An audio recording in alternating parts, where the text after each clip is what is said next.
Hi friends, ఇక్కడైతే అరటి చెట్టుకున్న అరటి గెల్లె కోపిచ్చేస్తున్నానండి. అసలు కోస్తుంటే మీకే కనబడుతుంది కదా వీడియోలో. ఆ పైనున్న ఆ జీబులకైతే అరటి గెల్లో పైనున్న కాయలు అయితే పండుతూ ఉన్నాయి కదండి. అలా పండుతూ ఉన్నప్పుడు మనం కోపిచ్చేయాలి. ఎక్కువగా అన్నీ పండిపోయేదాకా ఉంచకూడదండి. మొదటగా అయితే ఒక 2-3 కాయలైనా, ఒక్క కాయ అయినా కూడాను పండిపోయింది, పండుగ మారిపోయింది అన్నప్పుడు మనం గెల కోసేయచ్చండి. అదే గుర్తుపెట్టుకోండి. అలా కోసిన వెంటనే ఆ చెట్టుకున్న వాటర్ అన్నీ కూడా లీక్ అయిపోతున్నాయి. ఆ గెల కోపించిన వెంటనే కూడా మరి చెట్టు అయితే కొట్టిపిచ్చేస్తున్నాను ఫ్రెండ్స్. ఆ వీడియో కూడా నేను మీకు పెడతాను, చూడండి. ఇక్కడ ఎన్ని అరటిగెలన్నీ, అరటిగెలకున్న మరి జీబులన్నీ కూడా మేమైతే జీబులు అమ్ముంటాం. అరటికాయలు జీబు అని అంటామా కదండి. మరి అవన్నీ కూడాను అలా కోస్తున్నాం. అలా కోసిన తర్వాత ఎన్నున్నాయని కూడా నేనైతే లెక్క పెట్టామండి. మరి ఆ గెలకంతా కూడా 10 జీబుల దాకా వచ్చాయండి.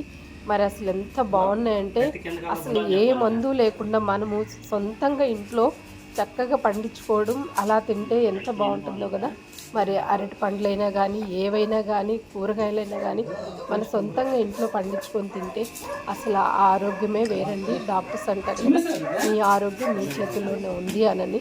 స్థలం ఉన్నప్పుడు వేస్ట్ చేయకుండా మనం ఇలాంటివి మనం చేసుకొని హ్యాపీగా మనం తింటున్నప్పుడు మన ఆరోగ్యం మన చేతుల్లో ఉంది.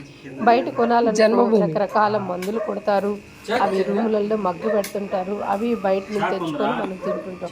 అదే మనం ఇంట్లో ఇలా వేసుకున్నామని అనుకోండి, మనకు కావాల్సినప్పుడు అవి మనం చెట్టుకే వస్తాయి కాబట్టి మనకి ఇష్టంగా కూడా మనం తింటాము. చాలా బాగుంటుంది. చూడండి ఇక్కడ ఎన్ని జీవులు అయితే వచ్చినాయి ఫ్రెండ్స్. ఆ కాయలన్నీ కూడా అక్కడక్కడ పడుతూ ఉన్నాయి కదా, కలర్ కూడా చేంజ్ అవుతున్నాయి. ఇక్కడ కొన్ని అయితే పచ్చిగానే ఉన్నాయి, చాలా వరకు పచ్చిగా ఉన్నాయి. పచ్చిగా ఉన్నా కూడా పర్వాలేదండి, మరి పక్కన పెట్టినా కూడా నిదానంగా కూడా మరి ఒక్కొక్క జీవు అనేది పండుతూ ఉంటుంది, మంచి కలర్ వస్తుంది.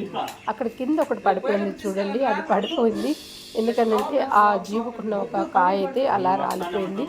అసలు దాన్ని ఒలుచుకొని అలా తీసుకెళ్ళండి మళ్ళీ. ఎంత టేస్ట్ ఉందండి.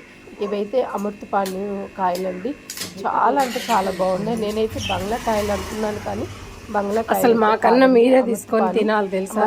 అవన్నీ కోసేసిన తర్వాత మా వారైతే వాళ్ళు కూడా తీసుకొని వెళ్ళమన్నారు. వాళ్ళైతే వద్దని అన్నారు ఫ్రెండ్స్. అయినా కూడాను మరి కోసిన వాళ్ళది, పండించిన వాళ్ళదన్నా కూడా కోసిన వాళ్ళది చాలా శ్రమ కాదండి. తీసుకెళ్ళమని చెప్పాను. మరి కాయలు వచ్చాయి.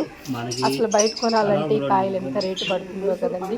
అదే మన ఇంట్లో పండించుకొని మనం ఇలా చేసుకుంటే అసలు ఎంత బాగుంటుందంటే చాలా బాగుంటుంది ఫ్రెండ్స్. మీకు నచ్చిందని అనుకుంటున్నాను. నచ్చితే మాత్రం మన ఛానల్ ఫస్ట్ టైం కానీ చూస్తే సబ్స్క్రైబ్ చేసుకోండి ఫ్రెండ్స్. లైక్ చేయండి, షేర్ చేయండి. Bye friends.